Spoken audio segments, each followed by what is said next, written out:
Гүлбаевдин өчүн Улан Ниязбеков алабы. 30 жыл бою алмаштырылгыс кадрга айлангандар кайрадан төңкөрүш жасоо амалдарын издеп жатышабы.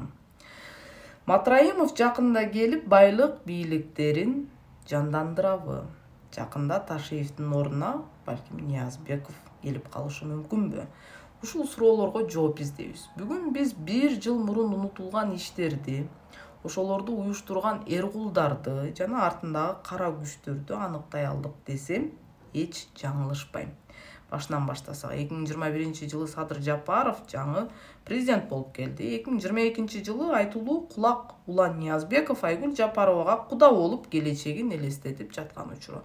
22 жылы 22 январда Ниязбеков Матраимов Гөлбаев менен бирге жүргөн кара күчтөрдүн заказын аткарып жатып, оюна бир амбиция жаратып алган. Ал бир ок менен эки коен атам деген.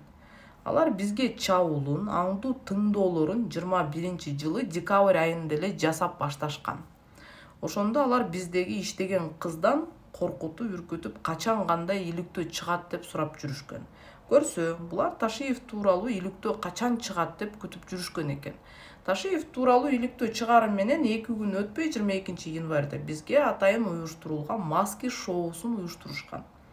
Анан Болот Темиров менен Болот Назаровго алардын чөнтөктөрүнө белгисиз заттарды салып подстава кылышкан. Андан соң чочуп кеткен Ташиев Болот Темиров менен Назаровду Темир Назаров менен адаштыртып, тааныбайм, бурбулятор деп конференция уюштурган. Булар болсо бизди чабыштырып, кагыштырып коюп, өз максаттарынын механизмдерин ийгиликтүү ишке ашырып жатышкан. Ошондо дагы дал акыркы күндөрдөгүдөй видео жарыялап, ушактарды чыгарышкан. Өздөрү түзгөн тузакка өздөрү түштү. Бизге келип арманын айткан жабырлануучу ишкерлерге дагы дал бизге колдонгон шаблонду колдонушкан. Улан Ниязбеков жана 10% кайманаты бар чекене бойлуу Акылбек Жапаров элге берген трансформаторун кайра чыгарып кетип шерменде болгон Надира Нарматова канча бийлик алмашса дагы уйгактай болуп кайра пайда боло беришет. Элдин кыжырын да келтирип бүтүштү. Мына ушулар Ниязбеков менен биргеликте бизден өч алуунун амалын ишке ашырышып, жасалма аскердик күбөлүгү бар генералды экинчи адамга айлантуу амалын аракеттерин издеп жүрүшөт. Азыркы тапта Ниязбеков бизде каралаган видеолорду ар кайсы жетим жүгүрүктөрүнө жасатып, өзүнүн жомогуна өзү ишенип, маашырланып отурат. Анан да атайын Надира Нарматованы арыз жаздыртып, суракка чакыртканы дени карды соо адамга деле билинип турат. Ниязбеков тууралуу иликтөө чыкканда өзүнүн балит иштерин коомчулук билип калбасын деп биздин чыккан видеолорду атайын хакер жалдап өчүртүү менен алек болууда 2 күндөн бери. Ниязбеков милицияны оңдоо менен алектенбей, өзү жөнүндөгү иликтөөлөрдү элге көрсөткүсү келбей убара чегүүдө.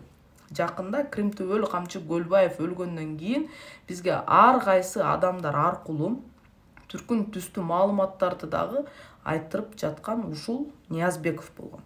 Гөлбаев өлтүрүлгөндөн кийин дух алып алган Кайран Ташиев эми Болот Темировду жердин 7 катмарынан да таап бир жансыл кылла деп айткан. Мына ушундай түшүмөл ойлордон кийин мунун артында ким турарын бачым эле иликтедик. Көрсө, 10% Акылбек Жапаров тууга өчү бар Бакиевдин сүйүктүү шакирти, Бакиевдер, Кылмурат Нурлан Шакиев менен мыйзамдарды ар кайсы жерден көчүрүп жазган Надира Нарматова өз энесинин туулган күнүн унутуп, Гөлбаевдин апасынын туулган күнүндө жүргөндөр, анан баякы телефон тыңшап, ар кимдин төшөк оюнунан кумар алып, видео тарттырган Ниязбеков мына ошол болгон. Баса, Болот Темировдон кутулууну Райым миллион эңсеп криминал Гөлбаевдин балдарына 2019 жылы эле салаткан. Мындай кара санатай иштердин бардыгын Ниязбеков деген эрен кудасынын кандосу Ташиевге оодарып жүргөн. Ниязбеков ар кимдин телефонун тыңшап, интрига уюштуруп келсем эле акылдуумун деп ойлойт окшобойбу? Өзүнөн дагы акыл парасаты бийик адамдар бар экенин бул чунак кайдан билсин? Акыры өзү чалган иш балдасы билинип, Өткөдүн боткодон чыга албай турган чагы. Мына ушул күнгө дейин Ниязбеков акырындап, жайлап, абайлап өз максатына аттанып келаткан учуру.